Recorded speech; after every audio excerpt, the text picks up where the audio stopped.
Abrazo, Hasta Antonio. luego. Abrazo. Bueno, también lo tenemos en el aire a Walter Formento, ¿no? Al profesor Walter Formento. Hola, Walter, buenas tardes. Buenas tardes. Los escucho muy bajo, ¿eh? Bueno. A ver A ver ahora. ahora que Facundo está metiendo ahí Ahí dedo. está. Ahora sí. Ahora sí. Ahora sí. Bueno, ahora te queremos escuchar a vos. Porque te llamamos para no escucharnos a nosotros, sino para Bueno, escucharte a vos. qué momento, ¿no, Walter?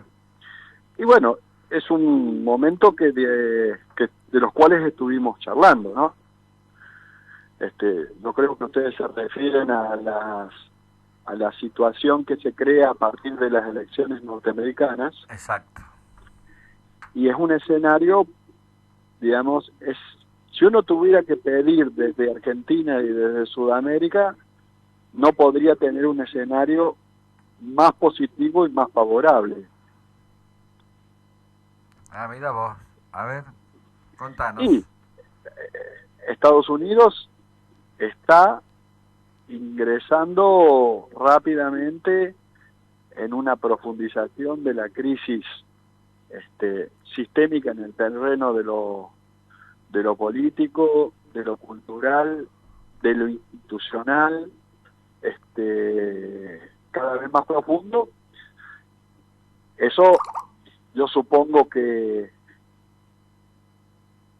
te vaya, digamos que tenemos un año por delante donde Estados Unidos va a estar altamente complicado en la resolución de la crisis, y el momento de la crisis que se profundiza a partir de esta particular situación electoral, donde nadie duda de los manejos y desmanejos, de los fraudes y movidas de un lado y del otro. La situación está judicializada, la situación está, hay dos, los dos se declaran ganadores, uno se declara ganadores por lo votado hasta un punto,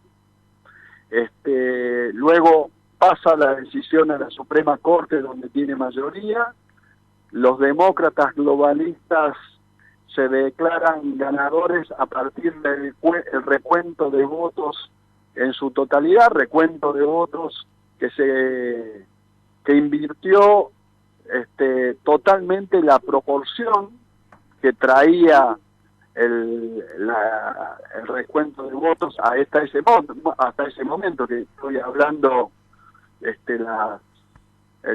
digamos, la media tarde del día 4 de noviembre, y por lo tanto seguramente a estas horas hay una mesa donde los grandes factores del poder financiero, las tres grandes oligarquías, están sentadas ahí viendo cómo se imponen la situación para que el otro reconozca, y lo que estamos viendo es que nadie quiere reconocer, nadie se declara perdedor, todos se declaran ganadores.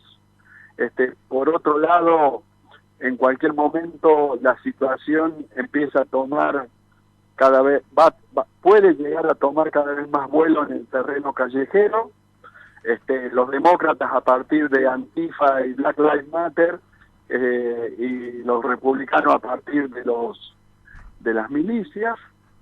Hay una situación, hay dos senadores que es el caso de Marco Rubio y de McConnell, que están planteando cierta distancia con Trump y el resto de los republicanos, y hay que ver cómo madura esa situación. Por lo tanto, Estados Unidos, en síntesis, uno diría, profundiza la crisis económico-financiera, la crisis se vuelve crisis política, institucional, electoral, cultural, y bueno, habrá que seguir viendo qué modos y formas toman los enfrentamientos en esa particular estructura de poder financiero que que tiene Estados Unidos. Es como decía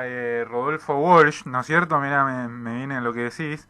Que él decía, a los imperios no lo derriba nadie, sino que se pudren o se destruyen por dentro, digamos. Claro. Y hoy vemos lo que decís vos, que al fin y al cabo Luis habla de esta lucha del poder, ¿no es cierto? Hace un rato hablábamos de historia, que al fin y al cabo siempre son luchas entre familias. Yo siempre suelo recomendar, el que puede y tengo tiempo, leer la historia de Florencia de Maquiavelo, donde ahí va a los hechos de esa ciudad específica, ¿no es cierto? Pero se muestra cómo las familias, ¿no? Cómo unos apoyan en la aristocracia, la oligarquía, otras familias en el pueblo, las peleas por el poder. Y mirá, acá tengo justo, lo vi hace un rato, un tuit de Ivanka Trump, que tuiteó al mediodía, dice: todos los votos emitidos legalmente deben contarse, todo voto emitido ilegalmente no deben hacerlo. Esto no debería ser controvertido. Esto no es una declaración partidaria, las elecciones libres y justas son la base de nuestra democracia. A lo que le responde David Rothschild: fuck you. No sé. Sí, ya con el apellido ni necesitaba decir eso. Pero es como una simbología, ¿no? De lo que están los poderes en disputa dentro de Estados Unidos, que vos bien los marcás. Sí, cosas que venimos hablando por lo menos en los últimos 3-4 meses, ya asociado al tema electoral. Pero particularmente, retomando el Maquiavelo y Florencia, lo que entonces eran familias, distintas familias, como Romeo y Julieta, porque todo el mundo cree que Romeo y Julieta es la historia de Romeo y Julieta, y en realidad era la historia de enfrentamientos profundos y estructurales insalvables entre dos grandes familias del poder, de dos modos del poder distintos.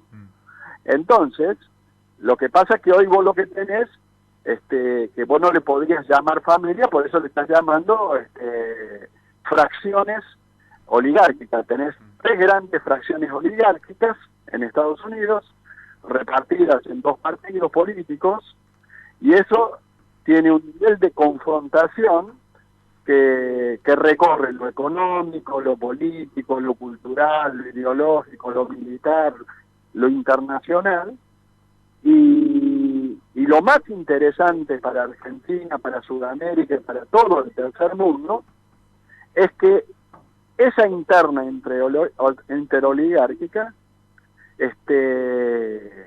se profundice, se sostenga en el tiempo, no tenga resolución en el corto plazo, de tal manera que paralice la capacidad de juego y la capacidad de operación, de operar internacionalmente de los grandes actores oligárquicos financieros que tuvieron origen en Estados Unidos y se manifiestan en esta elección. Esto que a veces todos escuchamos, de que hay personas que les gustaría que gane Biden o le gustaría que gane Trump, eso es casi un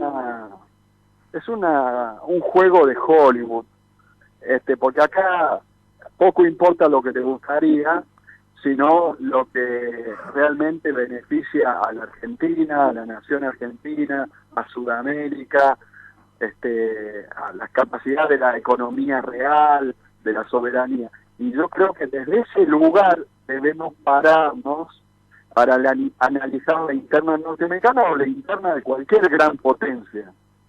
Sí, yo creo que, perdón, ¿no? Sí. Que tenemos, como bien decís vos, un pequeño margen y quizás sea una de las últimas oportunidades en este siglo hasta que se reacomode bien Estados Unidos en este conflicto interno que debería ser aprovechado. O por ahí Estados Unidos ya va quedando de relegado, ¿no? Y se surgen otras potencias. Claro. Yo te pregunto esto también, Walter, como sociólogo que vos sos. También en el poder hay gente que piensa diferente y que uno quiere tirar al otro y esas disputas internas, ¿no? Y entre familias también, ¿no? Por supuesto. Por lo que pasa es que vos tenés que distinguir, vos tenés que tratar en el análisis de detectar cuáles son las diferencias basadas en el interés económico financiero, las diferencias basadas en las distintas concepciones políticas y construcciones políticas, las diferencias ideológico-culturales, las diferencias estratégicas. ¿Por qué? Porque en cada plano tenés actores. Las sociedades después después se alinean y se posicionan de un lado y del otro en base a una multiplicidad de dimensiones, no solo en base a lo económico, no solo en base a lo político, no solo en base a lo cultural, no en base a lo militar, tecnológico, científico, sino teniendo en cuenta todas estas capas. Y por lo tanto, habla de la diversidad y heterogeneidad de capas que componen los actores, los lados, porque vos tenés dos grandes lados, pero tenés una multiplicidad de actores por lado. Y eso le da una riqueza y una dinámica a la política y a la puja de poder que realmente la hace no solamente más rigurosa, sino mucho más interesante.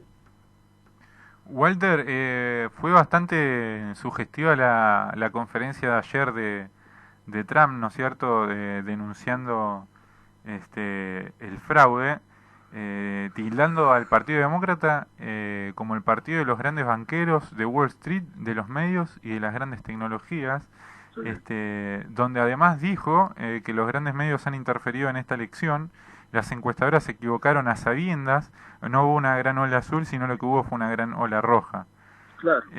Tiró directamente a lo que se denomina el poder real, algo que vos antes de la elección escribiste en un artículo brillante que recomiendo que lo lean, el fascismo del siglo XXI, nueva civilización postcapitalista, lo pueden leer en Alainet o en Dossier Geopolítico, lo han subido varios portales, de esta confrontación, ¿no?, con las grandes tecnologías, con los medios.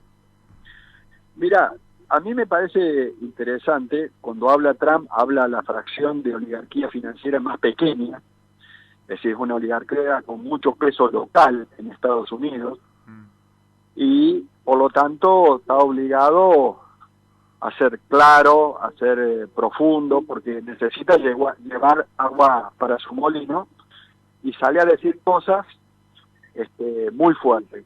Cuando él dice que la elección terminó, se declara ganador, y da paso a la Suprema Corte para que dirima las diferencias, lo que está diciendo es que el momento electoral terminó y él da paso a la mesa de negociación entre factores de poder, dejando a los otros factores de poder en una situación de debilidad cultural, porque le está diciendo: ustedes perdieron la elección.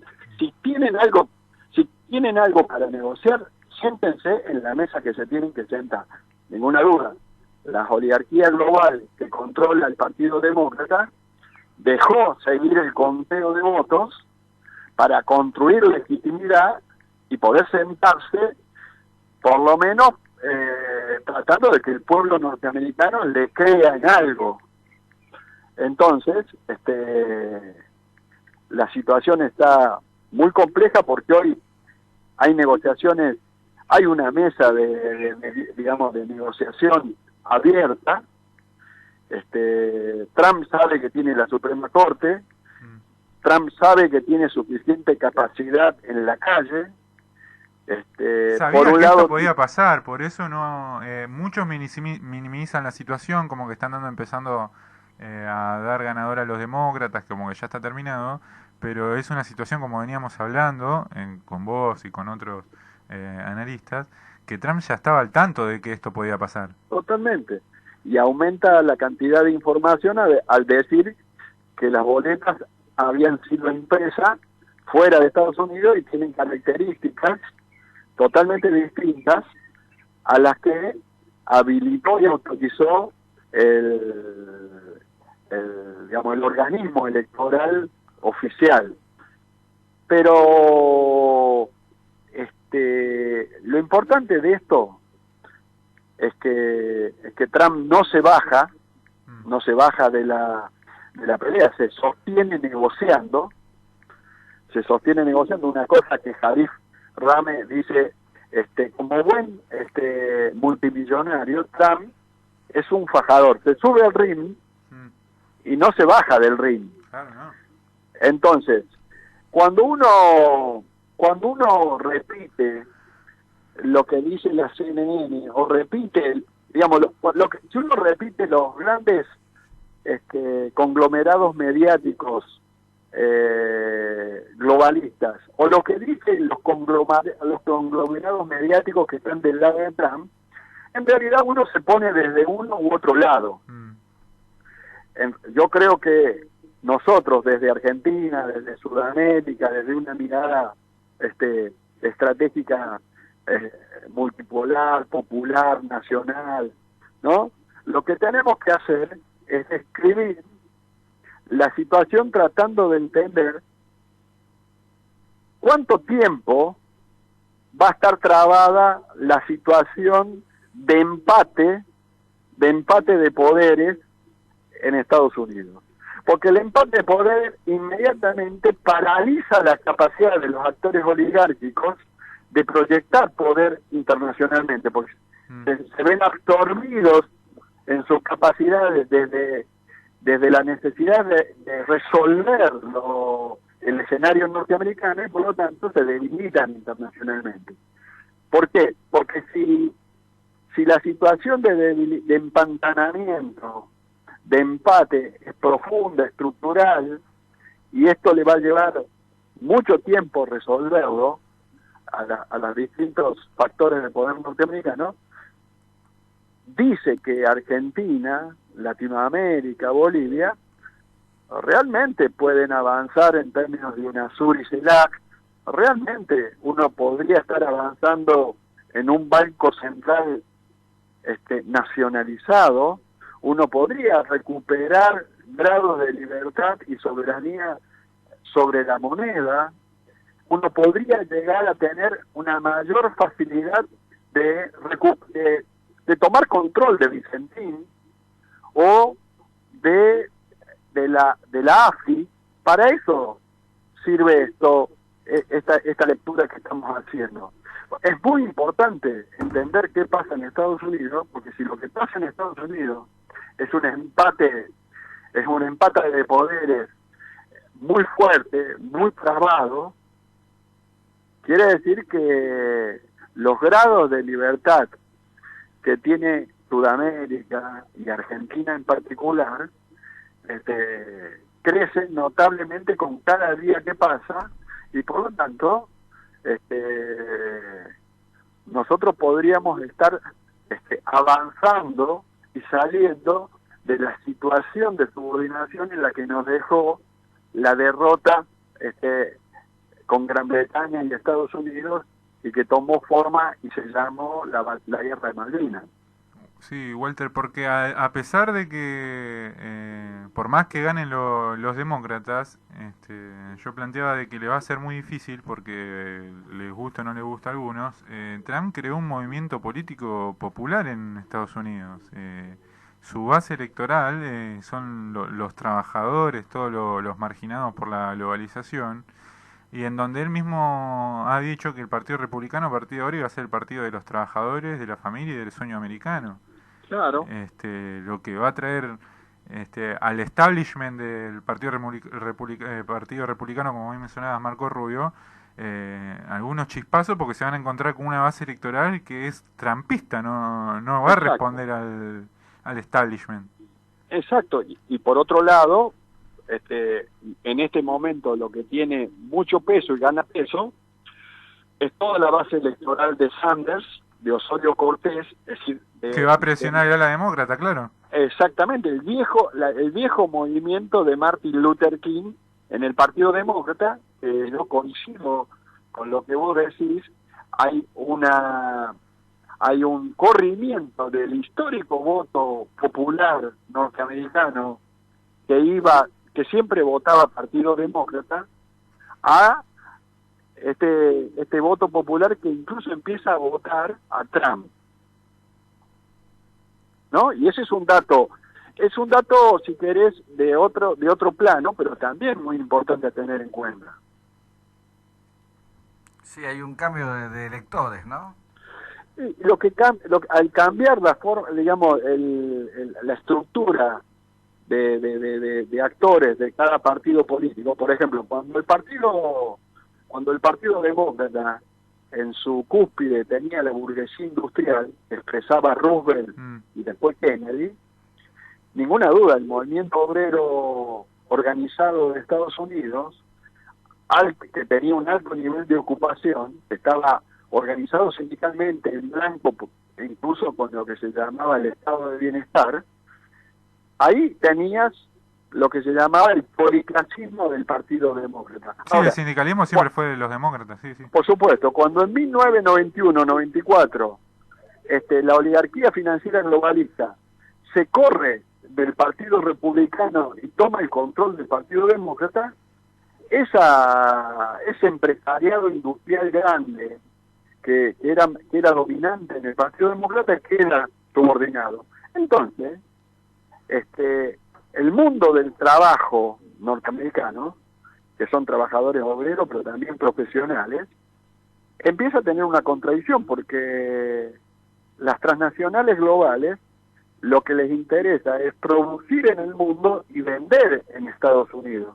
Por lo tanto, su cúspide, los intereses de la cúspide financiera global chocan frontalmente con los intereses de la base obrera, trabajadora, demócrata. Claro. Esto lo explican muchos analistas, hay muchos investigadores que esto lo han trabajado fuertemente. Esto es como estábamos hablando antes con otro invitado, ¿no? Es decir, el globalismo triunfa con Biden contra el nacionalismo de Trump. Y bueno, y esta es la fuerza que tiene esta movida que viene ahora, ¿no? Claro, sabiendo que en realidad el globalismo, la persona, digamos, del globalismo financiero lo expresa Kamala Harris, la oriunda de California, de San Francisco y de Silicon Valley, ¿no es cierto? Biden es sencillamente el personaje que necesitaron usar el fusible, sí, para dejarlo afuera a Sanders, que había sido el verdadero ganador de la interna del Partido Demócrata. Claro, está bien. Sí, que un Biden que él mismo ha dicho que quiere ser por un mandato, muchos ponen en tela de juicio la salud, empiezan a ver a Kamala Harris por la juventud, por lo que representa, está todo por verse, digamos, en Estados Unidos. Pero además Biden tiene un tema de hinchastre, él y su hijo por tráfico de influencia en los grandes negocios con Ucrania y con China. Sí, yo creo que todavía no está cerrado esto. Creo que puede llegar a haber conflicto una vez que se anuncie si Biden llega a los 270 electores o pega un volantazo y supongamos que lo haga Trump. Creo que ahí va a empezar la movilización en la calle y va a empezar el lío. Claro, bueno, en algún momento van a tener que llamar a esa situación.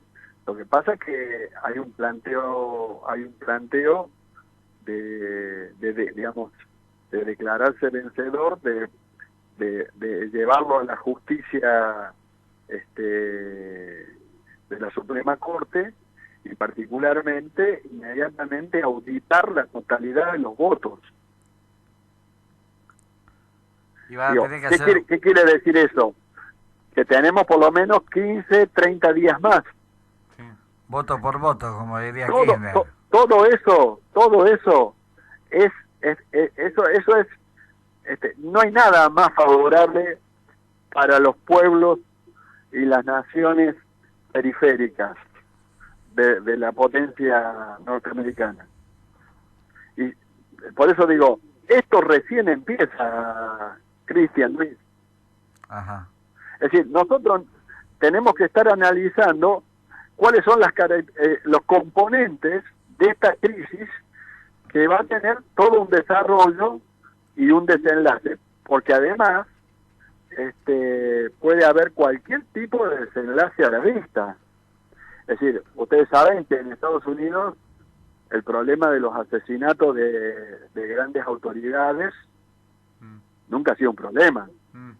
Digo, después hicieron un millón digamos, el mismo Hollywood de Camila Harris hizo 1 millón de películas diciendo que eso solo sucede en Medio Oriente. Claro. Sí, no, porque ver lo que pasa en Estados Unidos y con esta elección, que ya se venía dando cuando gana Bush hijo, ¿viste? ¿Sabes? Es decir, es como, esto pasaba solamente en Argentina, en Uruguay, en países en África. Esto está pasando en la potencia que es Estados Unidos, con toda la potencia que tiene, aunque esté un poco en declive. Aunque esté un poco desvalorizada, pero el poder de esto y quién puede gobernar, es increíble, ¿no? Es decir, la fragilidad del sistema mundial también, diría yo casi. Por supuesto, pero pongamos también en contexto lo que estamos observando hoy con la caída de las Torres Gemelas de septiembre del 2001 y la caída del Lehman Brothers del 2008, en clave de que esos hechos fueron hechos que guardaban relación con la interna del poder en Estados Unidos. Y y revisemos el cuentito de hadas que nos vendieron, que ahí el problema era Bin Laden, que de última era socio de los Bush, y en el caso de las Torres Gemelas, digamos, de lo que es la caída del Lehman Brothers, ustedes se acuerdan el otro gran versito, digamos, pongámoslo en relación como los otros eslabones de esta cadena de hechos que venimos presenciando y ahora toma forma de este escenario electoral teñido por el fraude y la manipulación electoral. Sí, realmente muy, muy frágil, realmente ya es como esto de la pandemia, ¿no? Ya no se guardan las formas, te dicen que el barbijo sí, que el barbijo no, que hay que tratarla de tal manera, que nunca dijimos esto. Claro. Es increíble cómo el poder no... como no hay... a veces la gente no tiene el raciocinio para pensar, ¿no? No, bueno, también seamos en ese sentido, este es un tema de especialistas. Ajá. Esto es una especialidad, digamos.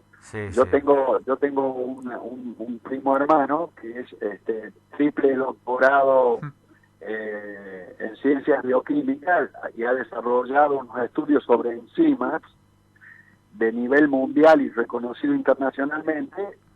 Y cuando yo le pregunto si le están entendiendo los Estados Unidos, me pregunta dónde queda Estados Unidos. Claro, porque su especialidad es otra.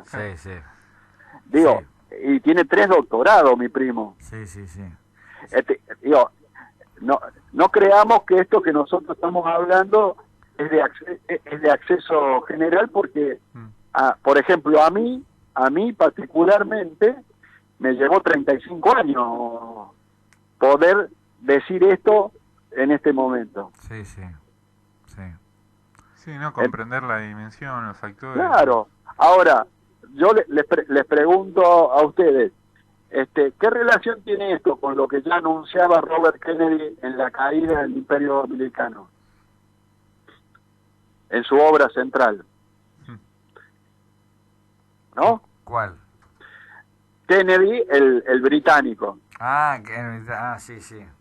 Creo que era, ya no me acuerdo bien. Sí, Robert también. Robert también. Sí. Entonces, él viene anunciando esto, que nosotros de alguna manera lo retomamos en unos artículos donde trabajamos en la relación de la perestroika norteamericana asociada a la caída del Imperio Romano, porque en la caída del Imperio Romano hay todo un modelo analítico que comparten todos los investigadores que les gustan estos temas y se dedican.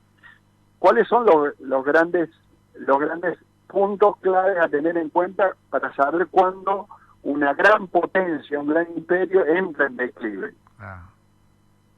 Sí. Hay un estudio que habla, ¿no?, que los imperios se forman a través de una característica del pueblo, ¿no? Entonces eso después se va uniendo con otros pueblos, a otros pueblos le dicen, vengan, únanse con nosotros que somos inteligentes, que tenemos poder, a otros los dominan, y a otros, bueno, es decir, y se arma un poder. Después vienen los hijos de esos que armaron el poder y dicen, bueno, vamos a crecer un poco más. Y después vienen los nietos, digamos, del poder, y dicen, bueno, ahora no queremos crecer más, ahora cerramos, es decir, ya no queremos que venga gente de afuera, es decir, lo único que queremos es el beneficio para nosotros mismos. Y ahí es donde empieza el declive del imperio, ¿no? Cuando no vas tomando... Bueno, yo, por ejemplo, lo que se llama la Primera y Segunda Guerra Mundial, que encuentran a Estados Unidos en su periodo de ascenso como potencia, Ajá. Ese ascenso se consolida en 1950. Se consolida en 1950 y a partir del 1950 con el tratado de 1950, lo que va a hacer es tomar forma de Plan Marshall. Estados Unidos toma el control de Alemania y reconstruye Europa, Sí.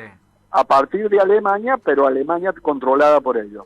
Y toma el control de Japón, y a partir de Japón reconstruye Japón y todo el Asia-Pacífico a imagen y semejanza de los intereses de las grandes multinacionales norteamericanas. Claro. Eso pasa de lo que se llama... el auge del imperio.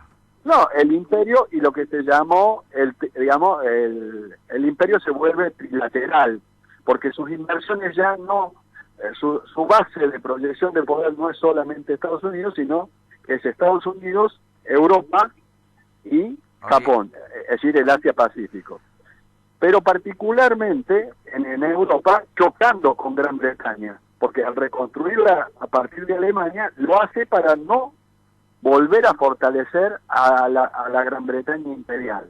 Mira, Walter, ¿No es cierto? Cerramos. Ahora, cuando ese actor trilateral, una fracción da un salto al globalismo y elige China y el gran acuerdo con China para dar ese salto cualitativo, ese globalismo radica sus transnacionales, ya no con centro en Estados Unidos, en Europa, en Alemania y en Japón, sino que muda sus transnacionales centralmente a China. A China, Producen en Tailandia. China y venden en el mundo.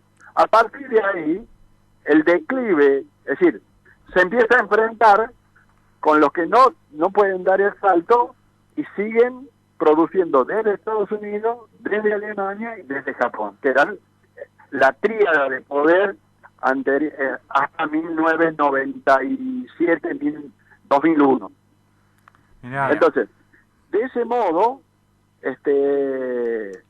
yo contaría, digamos, el ascenso del imperio norteamericano al imperio global y en qué momento el imperio norteamericano empieza a chocar con los intereses del imperio globalista y el imperio globalista en su fase de ascenso y el imperio trilateral entra en su fase de declive. Bien. Mira, nos tenemos que ir, Walter, porque nos pasamos de horas. mirá, seguimos. pareciera que Trump va a seguir la máxima del emperador Tito, que cuando estaba por morir, él tenía fiebre, estaba rodeado de sus allegados, estaba muy mal, se levanta y dice, los emperadores deben morir de pie.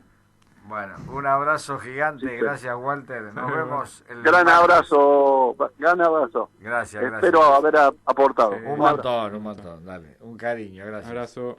Siempre nos miente, volvemos el martes con otro nombre. Dale, gracias. Sombra, zombie aplaudiendo al zombie de moda, zombie... Desde la web www.larz.com